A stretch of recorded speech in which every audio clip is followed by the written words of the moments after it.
Good evening, everybody, and welcome to our session number 7 of what we have done last time. We had touched in depth about the synoptic problem, okay? And what is a synoptic problem? It is agreements and disagreements between the first three Gospels, that is Matthew, Mark, and Luke.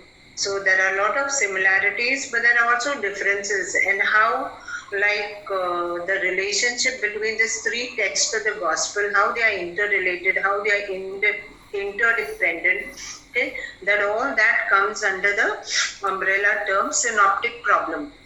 And as a solution to this problem, basically it is who has copied from whom.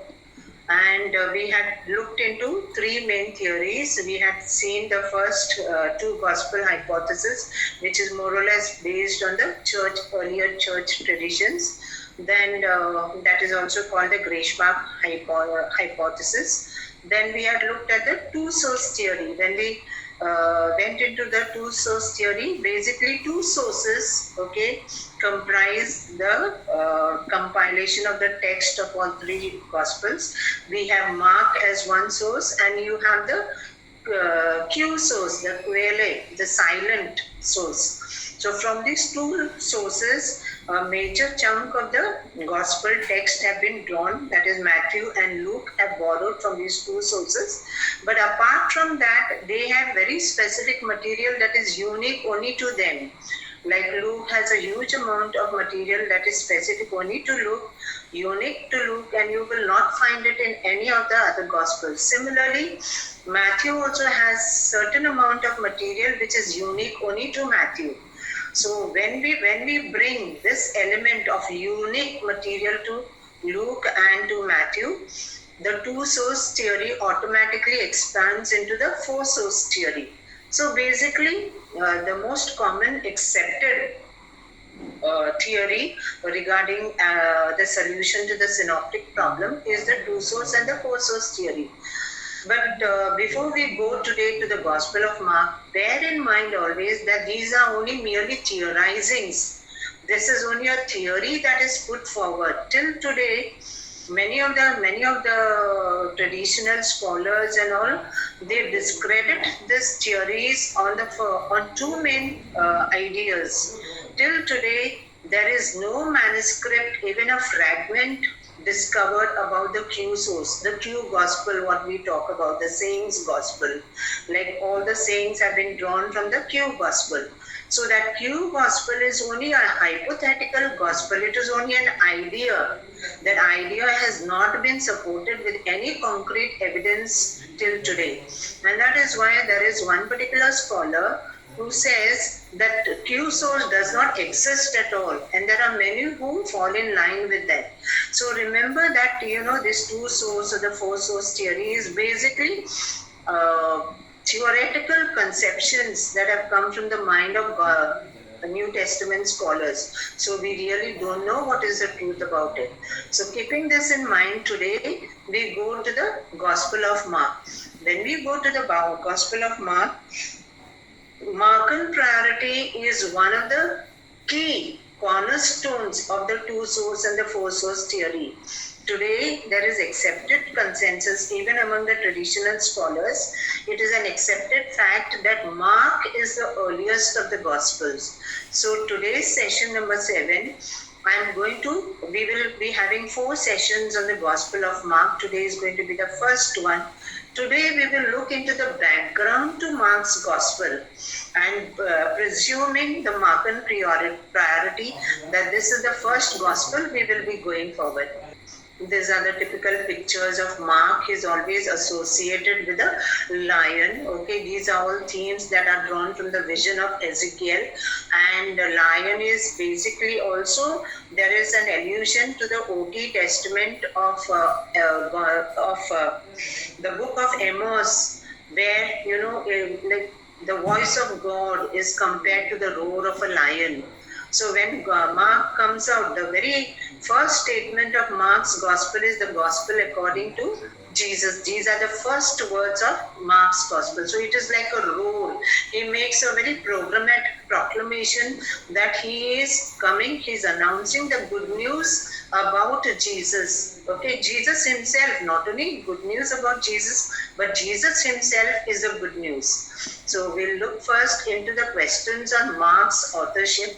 Who really wrote the Gospel of Mark? Okay, so questions on authorship. Let us first look, okay, today when we are looking into the Gospel of Mark, we will be looking at, okay, three main things. How was the Gospel compiled?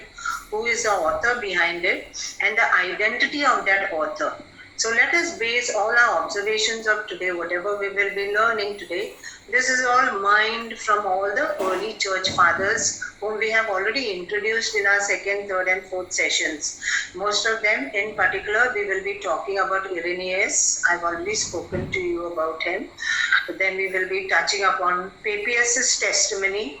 There was a slide that was shared last session and I'd explained to you, giving a brief background about what were the statements that he had made regarding the origins of the Gospels, all the Gospels for that matter. And then we will have the testimony of Clement of Alexandria. Now let us see what the early church fathers, these three in particular, what they have to say about the origin of Mark's Gospel. Though Matthew's Gospel is most cited when the church fathers, like we have already seen, Irenaeus has written volumes and volumes about, Adversus Heresias, that book in which he tackles all the heresies that were cropping up in the early church.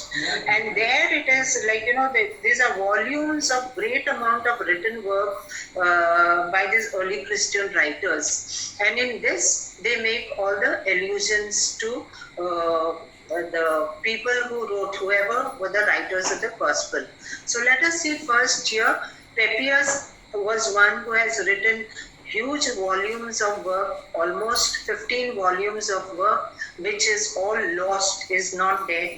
We know that he wrote this work because he is cited by the church historian Eusebius, who has written huge volumes on church history, the ecclesiastical history, wherein he keeps extensively quoting what Papias had to say when he talks about the origins of the gospel. Papias, who was taught by the Apostle John, okay, Papias, he was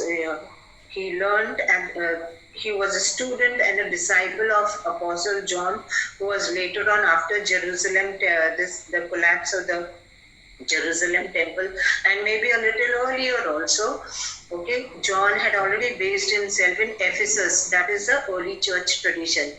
And it was from there he exerted tremendous influence upon all the surrounding ecclesial communities. Paul too used to be very active in Ephesus. We know that we have his letter to the Ephesians. So Papias was in touch with the Apostle John. So you can very well imagine when he talks about the Apostle John, he normally refers to him as the Elder John.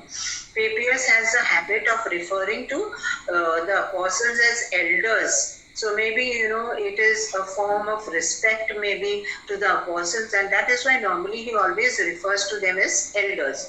Papias, who was taught by the Apostle John himself, has this to say concerning Mark. This is the voice of Papias himself, what he had to say. Okay, some of his things are, some fragments of his work exist. So we know this is directly his quote, what he had to say.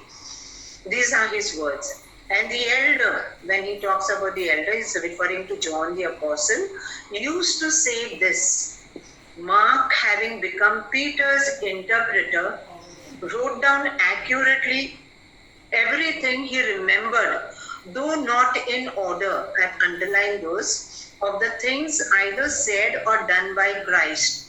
For he neither heard the Lord nor followed him, but afterward, as I said, followed Peter, who adapted his teachings as needed, but had no intention of giving an ordered account of the Lord's sayings. Consequently, Mark did nothing wrong in writing down some things as he remembered them, for he made it his one concern not to omit anything that he had heard or made any false statements in them. Now, what is Papias testifying here? He is clearly saying, okay, Mark, who is the author of the Gospel of Mark, okay, was Peter's interpreter. When he says it is Peter, he was Peter's interpreter, what does he mean by that? He was Peter's translator, a sort of a secretary and a scribe. We have to remember that probably, we are not very sure, Peter was a fisherman from Galilee. And the language that was spoken by the apostles and Jesus himself was Aramaic. Hebrew used to be the language of scripture and of liturgy. But the language that was spoken by the apostles and by Jesus himself was Aramaic.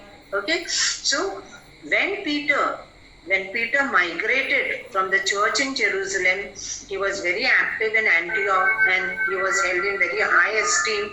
He nurtured the church over there. But somewhere down, okay, maybe in the late 50s or early 60s, we are not very sure, Peter came to Rome, okay? And they also say that actually the church in Rome was founded by Peter and Paul later on nurtured it. So when Peter came to Rome, what was the language of the people over there? Naturally, it was Greek, okay? Though the official language of the Roman Empire was Latin. Latin was hardly used. It was more confined only to the western region. For when we talk, so this was Papias. Yes, I was talking about the why Peter needed an interpreter, because Peter basically probably must have not been able to write Greek. He must have had some working knowledge of the language, but in order to speak to the Jewish community in Rome, remember that this Jewish community in Rome was a very huge community which was established centuries earlier. Okay, so they were a very strong community, and for them basically, since they were Jews in the diaspora, for them they were not so much conversant probably with Aramaic, so it was more of Greek. And so probably when Peter was preaching, maybe in Aramaic, or probably we can imagine maybe a little bit broken Greek, it was Mark who was interpreting whatever he was teaching to the people around. And that's how Mark, having become Peter's interpreter, that is what is recorded by Papias. So here Papias clearly, okay, tells us that it was Mark who was the interpreter of Peter, and he is the one who gathered all the oral teaching of the Apostle Peter. After this is another testimony from the other church father, that is Irenaeus of Lyons.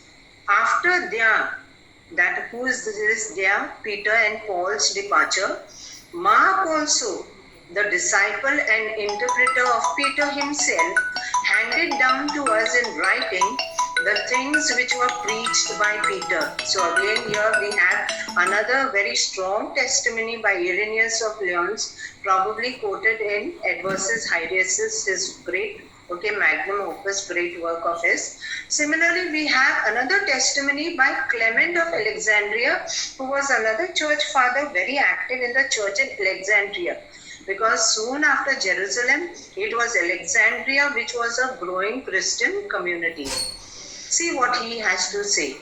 But a great light of godliness shone upon the minds of Peter's listeners, that they were not satisfied with a single hearing or with the oral teaching of the divine proclamation. So with all kinds of exhortations, they begged Mark, whose gospel is extant. What is the meaning of extant? Which is there even now. Since he was Peter's follower, to leave behind a written record of the teaching given to them verbally, and did not quit until they had persuaded the man, and thus they became the immediate cause of the scripture called the gospel according to Mark.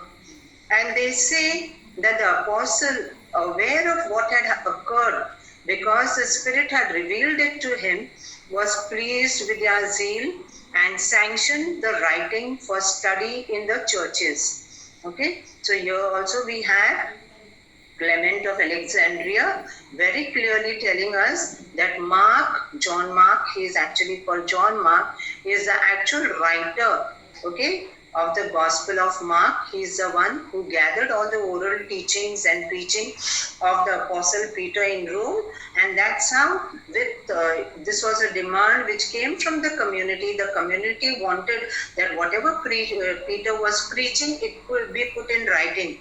Probably they had realized that Peter was already becoming old. Most of the apostles would be dying out soon, and so the eyewitnesses' testimony would not be there. And in order to save that, this must have been the prime reason. This must have been the need that dictated the request of the community asking Mark to put all Peter's teachings in writing.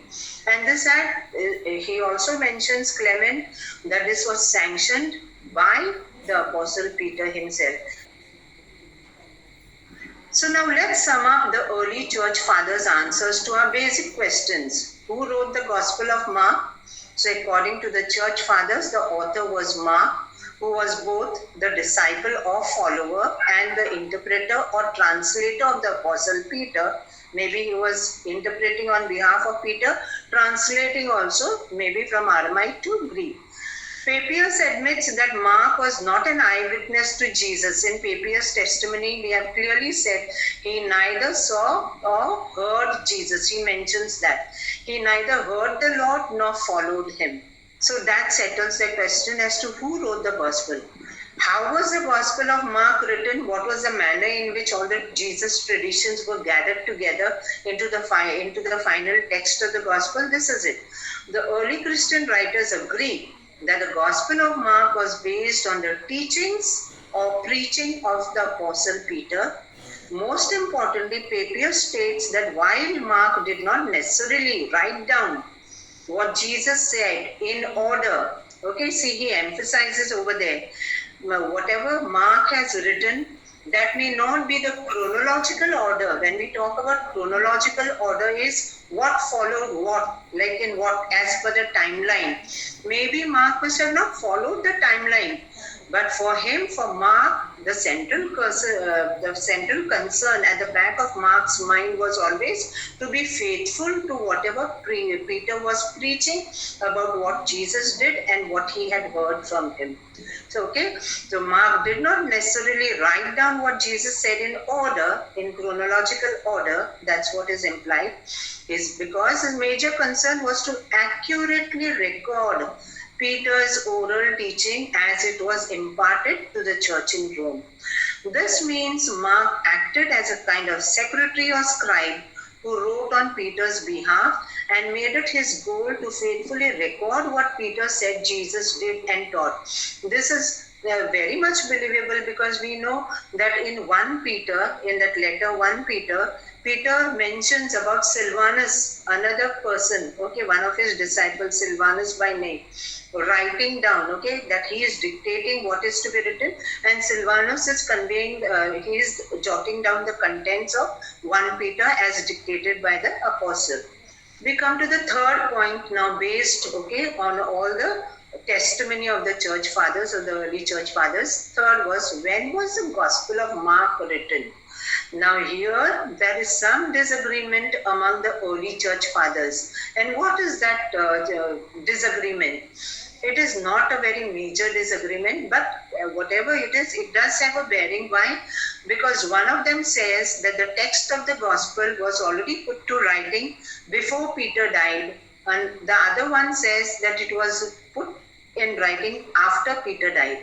So one says before, another says after. Let us take the first view of Irenaeus, who claims that Mark's Gospel was written down or put to writing after the departure of Peter and Paul. Let us see what he says.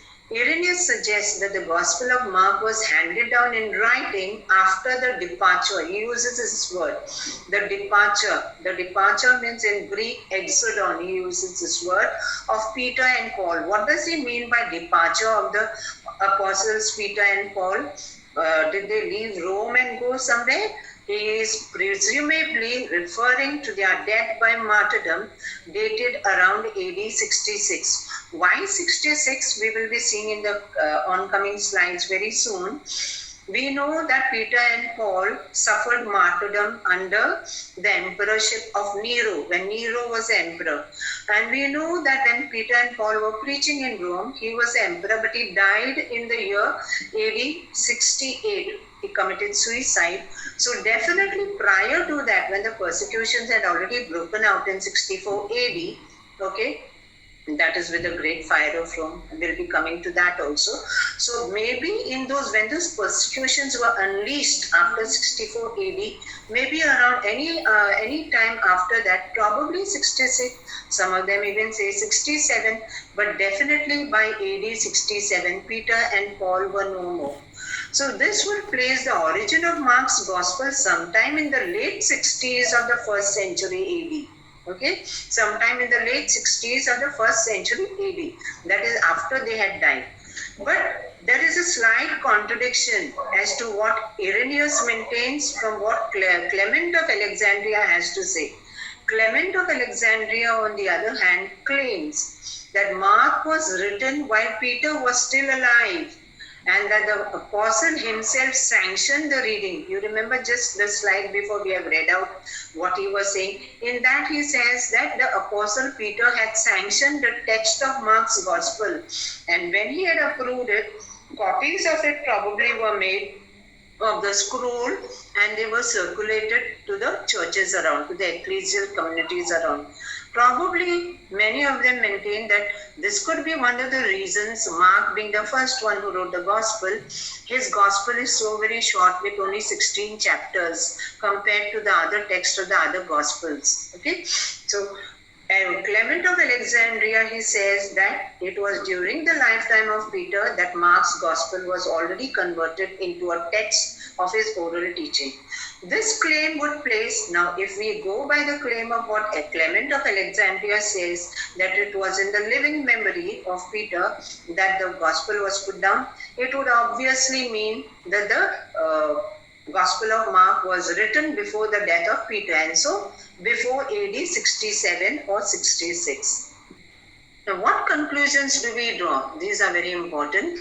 Now, the first important conclusion that we draw, not only about the Gospel of Mark, but in general about all the Gospels, is all the four Gospels which finally made into the NT canon, the New Testament canon, the four Gospels, they were never originally anonymous, which is, so much being tom-tommed about by biblical scholars today.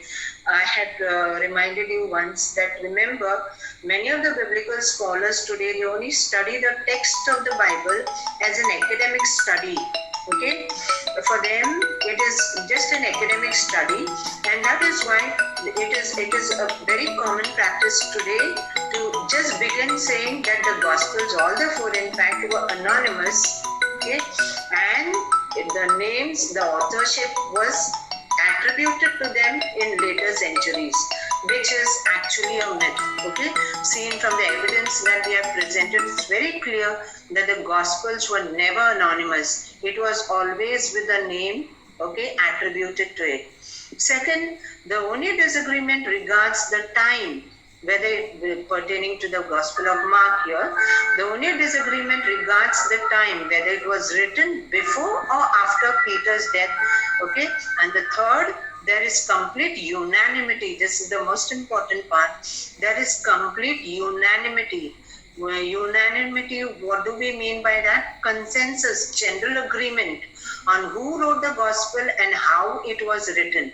So when it comes to the Gospel of Mark, only about the time there is a little bit, ideas here and there. But when it comes to its origin as to who is the author and the identity of the author and how the text of the gospel finally came to be, there is total consensus on that. Interestingly, I'm just sharing this side note. Papias claims, all others make the claim that it was Peter who was the source of Mark's gospel. Peter's preaching and teaching was what was the content of Mark's gospel. But Papias claims that the origins of Mark's gospel, he does not say that, he says that we have already seen, he does attribute the authorship to Mark, okay, and says that he was the interpreter of Peter, but he also claims that the origins of Mark's gospel go also back to John the Elder. So there must have been some interaction. We sometimes tend to believe that the Christian communities were, far apart, spread out all over the Mediterranean. But when you look at the amount of writing and the amount of missionary, enterprises that were carried out, the best example for us is Paul, the way he went about, always on the move. So we can be pretty sure that there was a lot of interaction, there was a lot of mutual exchange between the communities that were growing, despite all the heavy odds that they were facing. Emperor's point of view, okay? Whom Papias elsewhere identifies as one of the Lord's disciples. This I've already told you. When he talks about John the Elder, he's basically referring to John the Apostle. Now, who is Mark, the author of the Gospel of Mark, and what is his identity? The next slide, just move on because it is basically the same one, but I put it in a different way. Now, let us see who is this Mark, okay, who is the author of Gospel of Mark. Next, we come now to the identity of John. Now, who is this Mark, who is the supposed author of the Gospel of Mark? Only 10 verses in the New Testament mention John Mark. He was a cousin of Barnabas, okay, Colossians, the letter to Colossians, Paul's letter to the Colossians in verse 4, chapter 4, verse 10 tells us about, okay, he being the cousin of Barnabas and the son of Mary, who provided a meeting place for early Christians, Acts 12:12. I think I will just read that out to you, okay, about Acts 12:12, what they have to say. We find a reference to him in chapter 12:12. This is just one verse, and this is soon after, in the Acts, you remember, Peter, he escapes from the prison. The angel comes and his chains automatically fall down, and he comes back, and from there he flees Jerusalem. So when he is freed by the angel, where does he go? I will read out to you. Then Peter came to himself and said, "Now I know without a doubt that the Lord sent his angel and rescued me from Herod's clutches and from everything the Jewish people were anticipating." He is referring to Herod Agrippa. Probably a little before 44 AD, there was a persecution that broke out. Okay, Agrippa, in collusion with the Jews, they were persecuting the apostles in Jerusalem.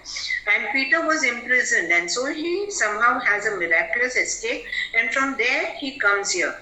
When this had dawned on him, he went to the house of Mary, the mother of John, also called Mark, where many people had gathered and were praying. Peter knocked at the outer entrance, and a servant girl named Rhoda opened the door for him. So here we see clearly the reference to John Mark being the son of Mary.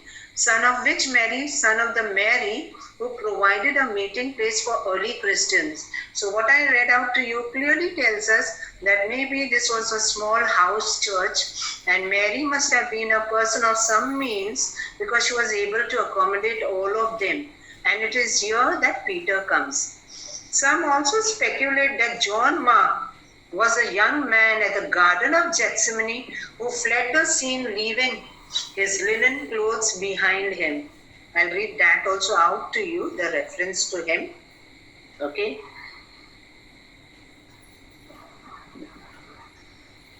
Mark 14:51.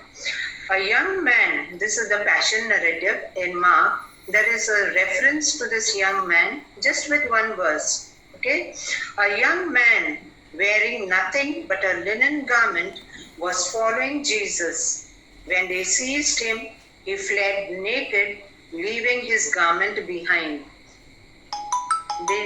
Many of the scripture scholars, they say that this is some sort of self-identification on the part of Mark.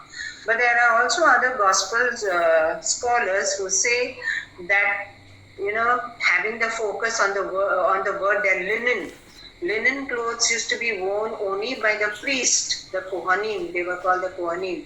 And linen was a garment that was worn only by the priest. And so basically this must have been some Essene follower of Jesus.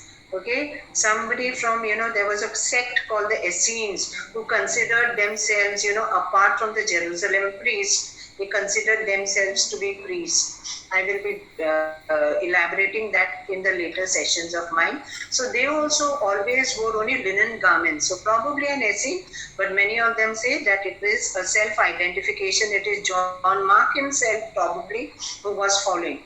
But if we go by Papias' testimony, he says that John Mark never heard nor had seen Jesus. So what is certain is that John Mark was a companion of Barnabas and Saul on their first missionary journey, okay, but abandoned the mission midway to go to Jerusalem. Now, what we are absolutely certain about John Mark is that he was a companion of Peter. He was an interpreter, a scribe, a translator for Peter, but he was also known and had been a sort of a co-worker with Paul.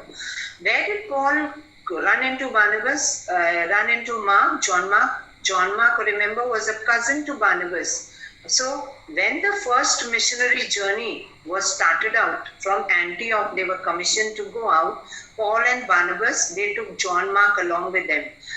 But somewhere down the line, John Mark, with all those the troubles the two apostles were having. Okay, here we also call Barnabas a sort of an apostle in a very wider term and a meaning. So here, when they were going on their missionary enterprise, they had to, undergo a lot of opposition, beatings and all. So maybe John Mark must have got freaked out probably, and he abandoned them midway, and Paul and Barnabas had to come entirely on their own, from where they finally returned to Antioch.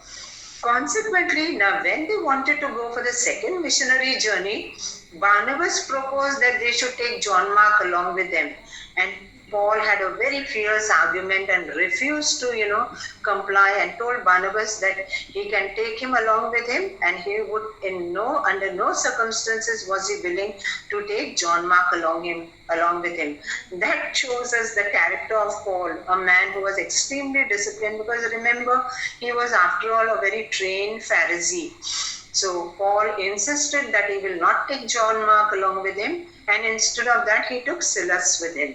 Okay, and the two groups went their separate ways, and this is again testified in Acts. After Barnabas gave his cousin a second chance, okay, Barnabas was always called the son of encouragement. And when we look closely into the life of Barnabas from all, the extra biblical sources and all, Barnabas comes across as a very amiable person, a person who would always avoid conflict, confrontation, okay, a man who would, always believed in giving second chances, and probably that is the reason he took his cousin along with him, and so they parted ways. But that doesn't mean that Paul held this ever against him forever. Okay, Paul later reconciled with him and was later able to call him a co-worker, which we find Paul, we know this is one of Paul's authentic letter to Philemon, in that he recalls, and he addresses John Mark and calls him his co-worker, one along with whom he worked, who was helpful to his ministry, because by that time Peter and Paul were very active in Rome, and Mark was a very eminent person in the Church of Rome. He was famous, he was known to the community, so definitely their relations must have been repaired by then. It is evident that Mark shared a special relationship with Peter, not only in all those testimonies we have heard from the church fathers, but in Peter's own, the letter that he wrote, 1 Peter, which we know is the original letter of Peter. Okay, not only does Peter call him his son, he calls him his son. That means he chose that there was a very deep relationship of father and son shared between John Mark and the Apostle Peter. But they have both experienced, could be the bond that, united them, something that, tied them together must have been their experiences of failure and after that restoration, each in their own way.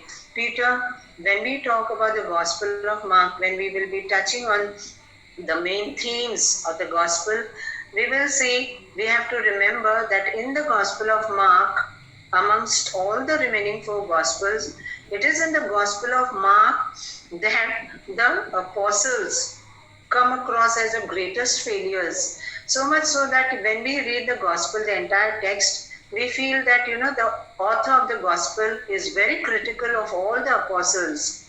But we must remember that this is Peter talking. So Peter, that humility, in Peter we have to all see ourselves, our broken lives, the number of times we fail and fall.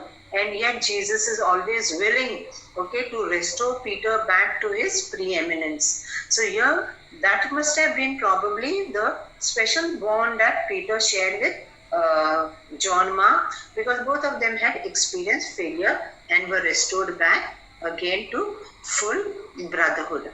Touching theme of the crucified King, Son of God and Messiah. Next slide, I elaborate further here. When we talk about the overarching theme, an overarching theme is like, the most important. We cannot say there's only one main theme in the Gospel of Mark. There are several themes, like the theme of kingship, the theme of suffering, the theme of discipleship. But the overarching and the most important that, eclipses all the other themes is the theme of the crucified King, the suffering Son of God and the rejected Messiah. Many people, when they read the Gospel of Mark, it is a very dramatic, narration, the way, and in Mark's Gospel, you will often come across the word and immediately. It gives you a sense of the dramatic, he's taking you, running you through all these things so that, the final portrait of Jesus' rejection, finally, and his exaltation on the cross is a slap on the kingship of the world. So it's for this reason many of them call this gospel a single parable of the exaltation of Jesus. The whole gospel is like one single parable. Jesus, used so many parables, but when you take a bird's eye view of this Gospel of Mark, it is like as if it is very parabolic. It has very symbolic, deeper meanings. And the final, biggest parable of the whole thing is, it is the exaltation of Jesus.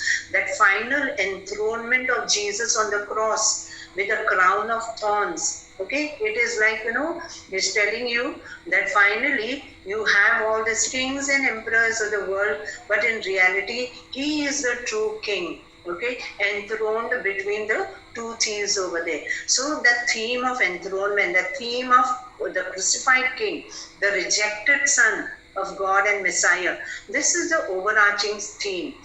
And the undercurrent to this entire gospel is, it is the gospel of the cross, because it has a great focus on suffering as a condition for true discipleship. It tells all the people who are gathered there, somewhere in Mark's Gospel, I think it is 6:6, they say, you want to be my disciple? You have to take up your cross and follow me. There is no other option. There is no other way but the way of the cross. And so, because of the special focus and emphasis on the cross and suffering of Jesus, it is called the Gospel of the Cross. We can better understand the thrust of Mark's Gospel with its emphasis on suffering when we look at the Roman context of his audience in Rome. We have already presumed that Mark is writing to the church in Rome. His Gospel is, it is a product of the ecclesial community that is based in Rome. But what were the circumstances of this community there in Rome in the 60s and maybe earlier also in the 50s on? for to know the thrust, why Mark's gospel is so much intensely focused on suffering and the crucified king, we have to look into what was, the backdrop, what was happening in Rome at that point of time under the emperors. Understanding the historical and situational circumstances of the infant Roman Church against the backdrop of its Greco-Roman cultural, religious, and social background. Only when you know this, the backdrop of the gospel, okay, the circumstances of the audience and the community of Mark, the Markan community, only then you will really understand the depth and the beauty of the text of the Gospel of Mark like no other. Let us look what was the Greco-Roman background to Mark's Gospel, presuming that Mark is addressing the community in Rome. Before I go to that, I want you people to have a look to understand better. I put out this slide giving us the list of the Roman emperors in the 1st century CE. Okay, we have Augustus, who was in the period before the Common Era, okay, before Jesus's time, but he was born during the time of Augustus because he died in 14 CE, that is 14 AD, okay, and he was one Caesar who had the longest reign of 41 years. So Augustus is considered to be one of the best of all the emperors. Okay, why? Because he brought a lot of prosperity and more peace to the Roman Empire. So after Augustus, Jesus is born during the time of Augustus, somewhere around definitely before 4 BC, because 4 BC is the time Herod died. So it was definitely before Herod died. So born during the time of Augustus, okay, died during the time of Tiberius. After Augustus comes the Caesar Tiberius, who also had a very long reign of 22 years. He reigned from 14 to 37 CE. After him comes Caligula. His actual name was Gaius Caligula. He was called Caligula. The actual meaning of Caligula is boots. His father was a very celebrated Roman general, okay, Germanicus. He was, historians say that, he was prematurely murdered. And because he used to like to go along with his father on the battle campaigns, he used to like to wear the Roman soldiers' boots. And that's how, as a small boy, because he was using the boots of the Roman soldier, he was given this nickname Caligula. Okay, and then you have Claudius and Nero. These 4, 1, 2, 3, 4, 5 emperors, they are called the Julio-Claudian emperors because they came from the house of Julius Caesar, who was before Augustus. So because they came, they were all from the Julio-Claudian house. They are called the Julio-Claudian dynasty. After Nero, now these 4, why I have put up this 4 this? Because for us, for the text of Mark's Gospel, these 3, Caligula, Claudius, and Nero, are very important for us to know what was the background, okay? What was the fate of the community as the Roman Church was growing bigger and bigger? What were the circumstances that they were facing? And not only in Rome, for that matter, all over the Roman Empire. After that, you have Galba, Otho, Vitellius. They are all within a span of 1 year only. All 3 of them were finally murdered. It is called the reign of the 3 emperors. And then we have Vespasian, Titus, and Domitian. They are called the Flavian emperors. Why are they called Flavian emperors? Remember, Vespasian, their surname was Flavius Vespasian. Titus was his son, and Domitian also was his son. Vespasian was the one who was responsible, along with his son Titus, to bring down the Jerusalem temple. Okay, it was actually Titus who oversaw the fall of the temple in 70 AD. Followed by him was Domitian, who was Titus's brother. Historians say likely Domitian murdered Titus because Titus was a very good emperor, reigned only for 2 years. And then we have Domitian reigning for 15 years. He was a real terror of a man. And it is him that in the book of Revelation, probably John refers to him. It was this emperor who had exiled John to the island of Patmos. And after his death only, John returned to Ephesus. So that is why I put this color coding for you to understand. Why I'm giving you this understanding about the emperors, it is because what they did finally had a bearing on our Christian community, especially now with regard to Mark's gospel, the Markan community in Rome. These are their bust, okay. These are not the earlier ones I've already put. This is, I think, Trajan, okay. No, this is Trajan. This is Vespasian. Yes, this is Vespasian, this is Trajan, and this is Hadrian. They were later on, they were also good emperors. Okay, go on to the next. But these were the emperors under whom the persecutions carried on, especially under Trajan and Hadrian. I put out these pictures for you just to have a glimpse of the luxury and the wealth that was enjoyed by the elite in Rome. The society in Rome, the Roman society was such that, the elites who were at the top level of society, they had access to huge wealth, and most of them would sponsor, building baths like this. This is the famous public baths that were discovered in United Kingdom in England, a place called Bath, okay, because England also was colonized. London used to be called Londinium.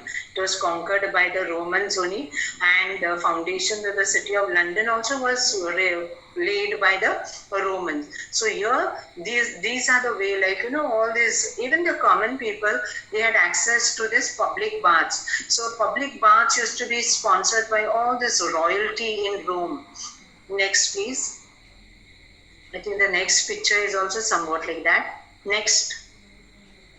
This also is another picture of that, okay. Especially there's a place called Caracallas Baths in Rome. You have big number of all these, as places for tourists to visit.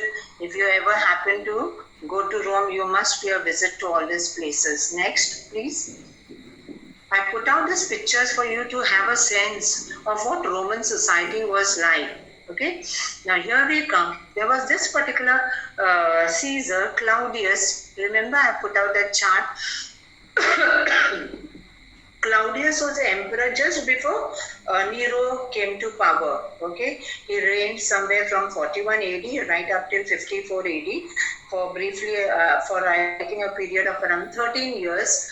So, in the year he came to power in 41 AD. And in that same very year, 41 AD, and probably also later on somewhere in 39 AD, there is something that is, mentioned by the Roman historians as an edict, whereby Claudius, he ordered that the Jews from Rome should all leave the city. And why do you think this must have happened? This was happening because there was a lot of rioting among them. Now, why would the Jews riot, and with whom? They were fighting. Probably, historians tell us, these riots that were breaking out amongst them. They used to be, in Rome. Rome was a place with around 14 regions. And there were two particular places in Rome where, like how you have the ghettos in the United States and all, where, the poor people are all like, they're just herded, and that is the place where they all live together. They are people basically of not very great means. So here also in Rome at that particular time, there were certain places where all these Jews used to be concentrated. So definitely the Christians in Rome were Jewish Christians. We have to remember at that point of time, the Christians identified themselves still with the Jewish community. And so when we talk about the Markan audience, the Markan community based in Rome, Peter's community or the church in Rome, it was a mix. When Peter and Paul, they were teaching and preaching, who were their audience? Who were they talking to? They were talking, basically their beginning point always used to be the Jews from the diaspora who were settled outside, because they were the ones who had that biblical literacy to connect and understand that Jesus is a fulfillment of the Old Testament prophecies. So definitely, beginning point used to always be the Jewish community. But what was peculiar in Rome, because of the exposure of, Rome at that point of time was a very cosmopolitan place. People of all different lands and cultures used to, congregate in Rome. So they had exposure to people of all cultures, of all nationality. So it was like a boiling point. So naturally, the Roman community, the Roman church, was not confined only to the Jewish Christians. It was open, and predominantly a huge chunk was from the Gentiles who converted and became the Gentile Christians. So it was a mix of Gentile Christians and the Jewish Christians. So maybe there were certain Jews who were, when we look closely into Paul later on, we will be seeing how Paul used to be persecuted. Who were the people who were all the time harassing him, troubling him? They always followed him wherever he went. Who were the people? They were the Judaizing Christians. There were some who, who held on still to the teachings of the Torah, so they wanted that. So they were one group. But secondly, there was also that other group of pure Jews who would not buy the teachings and preachings of Paul and Peter. They refused to accept Jesus as the Messiah. So you had Messianic Jews who accepted Jesus, okay? They converted to the teachings of the apostle, but equally there were the rigid Jews there in the diaspora who would not buy, okay, the teachings, okay, as they were promulgated by this apostle. And that must have been the reason for all this, troubles and tensions among the communities. And there were synagogues in Rome. They were very powerful community. So the synagogue and the house churches, there must have been some tension, quite a lot of tension, in fact, not only some tension, due to which finally this Claudius came out with an edict saying that he was so fed up with the Jews, all of them had to leave Rome and go. How do we know about this? The departure of the Apostle Paul. We come to know about this first in the Acts of the Apostle, where it is mentioned. It tells us that Paul from Athens went to Corinth, and when he went there and began his missionary enterprise in the church of Corinth, Corinth is in Greece. It was a very huge, wonderful, beautiful city, okay, but having also its dark side also to it. When he went there to Corinth, okay, it mentions there in the Acts that he met this Jewish couple over there.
Hello, Sylvie. Why your mic is Yes. Now can you hear me? I'm reading out what is mentioned in Acts chapter 18, where we come to know that this couple had come from Rome because they were expelled by the edict of Claudius. After this, Paul, left Athens and went to Corinth, where he found a Jew named Aquila, a native of Pontus, okay, who had recently come from Italy with his wife Priscilla, because Claudius had ordered all the Jews to leave Rome.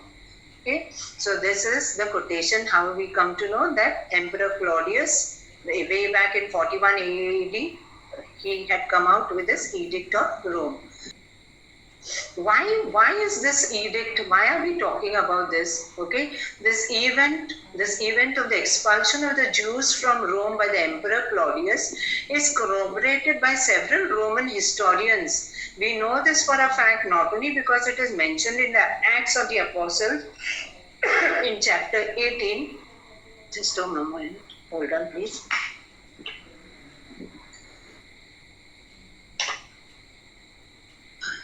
This is also corroborated by the Roman historian. There were many famous Roman historians. We will be hearing about Tacitus, who was the earlier one.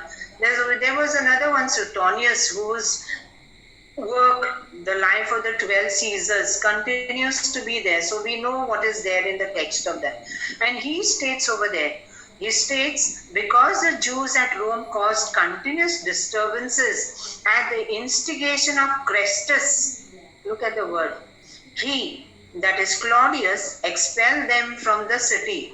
So he talks about disturbances in the city, and the Romans, for them, the peace was the most important thing. During Augustus's time, I told you, he's considered to be the greatest of the emperors because there's something called the peace, okay, Pax Romana, that is the peace of Rome, due to which trade and commerce and business and all flourished, and the entire empire became a very prosperous empire. So for them, holding on the peace, the public peace, was of great importance. So much so that there were police who were, sent out in the streets of Rome to maintain law and order. So definitely when these continuous disturbances and all were happening, and these were being attributed to the Jews, Suetonius comes and tells us, throws more light, telling us what was the reason for the disturbances and the riots between these Jews. The reason was at the instigation of Chrestus. Now this word Chrestus obviously refers to Jesus. It's a misidentification of Christ. This passage suggests that the Jewish expulsion was a response to civil unrest in Rome, which Suetonius attributes to someone he calls Chrestus. That is the Christians. Maybe, there was all this arguing and infighting because they were crossing each other with their own fundamental beliefs. And that is why he attributes this to the followers of Chrestus. He misspells it, misidentifies him as, Chrestus, though it should have actually been Christ. Many scholars believe this to be a misidentification of Jesus Christ, and that the disturbances were linked to tensions between Jews and Christians in Rome. Okay, why this is important, why we are referring to this, for us to have a background that amidst the backdrop of all these things that were unraveling in the communities around, we have this Gospel of Mark, okay, with its special focus strengthening the faith of the Jewish Christians and the Gentile Christians who made up the church in Rome to hold on to their faith. Okay, if they want to be true Christians, they have nowhere to look but accept the Master, Jesus himself, who was a crucified king. And if we are to follow him, we have to follow him in the way of the cross. And because they were a persecuted community, remember also, we have already looked into not only like they were having these scuffles and a lot of arguments and all with the rigid Jewish community, maybe within the Christian community also, because of all the heresies and all, there were dissensions and arguments and all going on. But apart from that, there were philosophers, the elite in Rome. They looked down upon the Christian community, the growing Christian church in Rome. They looked down upon that, they so much so that Suetonius, citing somewhere, he also calls it a superstition.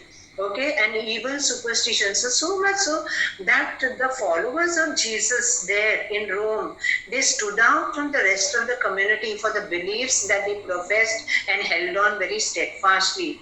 And because of that, there were philosophers. We have also touched upon Justin Martyr, who comes in later on. Okay, but he was already there in that school of Rome.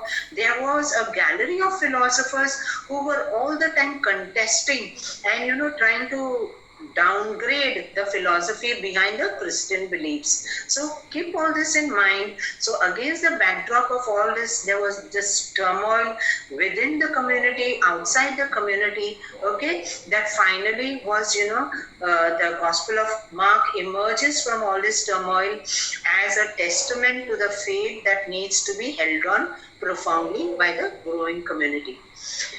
Now, after Claudius died in 54 AD, historians say that Claudius was probably poisoned by Nero's mother, okay, who was married to Claudius. Nero was not actually the son of Claudius, but he was an adopted son.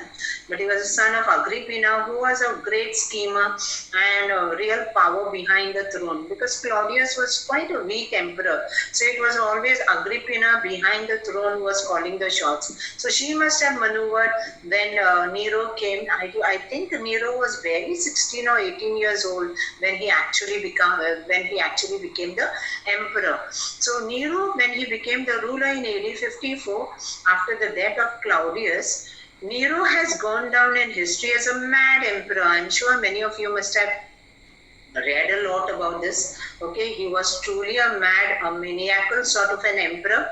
Prior to him also was Caligula. Caligula was still madder than him, because Caligula was so mad that he would even go to the temple. There was a huge temple in Rome in honor of Jupiter, god Jupiter, on the Capitoline Hill. So he used to go over there and engage, loudly in a conversation with a god. So literally, there was some such type of mad emperors. He also made a claim to divinity. He claimed that he was God, and life-size statues of him should be placed in all the temples. So even Nero was like him. They were so much obsessed with their divinity. So we have Caligula obsessed with his divinity, so much so that he ordered the Jews to build up a colossal statue of him in the Jerusalem temple. Can you believe that? Way back in 39 AD. And that is why we have a big, embassy that comes to plead with him, the Jewish elite and the Jerusalem priesthood of that time coming to meet Caligula to drop his plan, because that would be a big riot in Jerusalem, because that was something unbelievable, something cannot be digested, because the Jews would never accept that.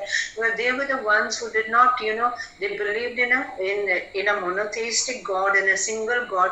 So a deity other than the God of Abraham, the God of Isaac, a deity other than that being put in the Jerusalem temple would be a big blasphemy, and there would be a huge revolt. And that is why finally, thanks be to God, they say that Caligula was murdered, and that was the end of Caligula. But after that, Claudius more or less was a peaceful reign, but though it was a peaceful reign, there were a lot of fightings in the communities, as I pointed out. Come in Nero. When Nero came in, Nero was utterly mad, because when you look into the life and the deeds that Nero performed, he literally was the only Roman emperor who would also, engage in gladiatorial combats. He was the only emperor. He was very, very fond of singing, dancing, and so he would force, all the senators and all to come and watch all his shows that he used to put, and he used to enact all the rules. So this was very most unbefitting an emperor, unbecoming of an emperor, and that is why he goes down in history as a mad emperor. So Nero has gone down in the history of Rome as a mad emperor, finally forced to commit suicide in AD 68 after the Senate ruled him enemy of the state, because Nero had become such a terror. He would just sign the orders of the murders of all the senators and the elites in Rome, that nobody's life was safe anymore. And that is why there was a conspiracy. Finally, they denounced him. There was this damnatio memoriae. This was an edict which was, signed by all the senators, which even damns his memory. His memory be damned. So much so that whatever statues also of his and all were there, they used to be defaced. All his edicts, except for the edict of the persecution, was never rolled back. Okay, rest of the other things were all undone because his memory was so condemned. Now, why we talk about Nero? Nero is a famous man. In the year 64 AD, Ellie, next slide.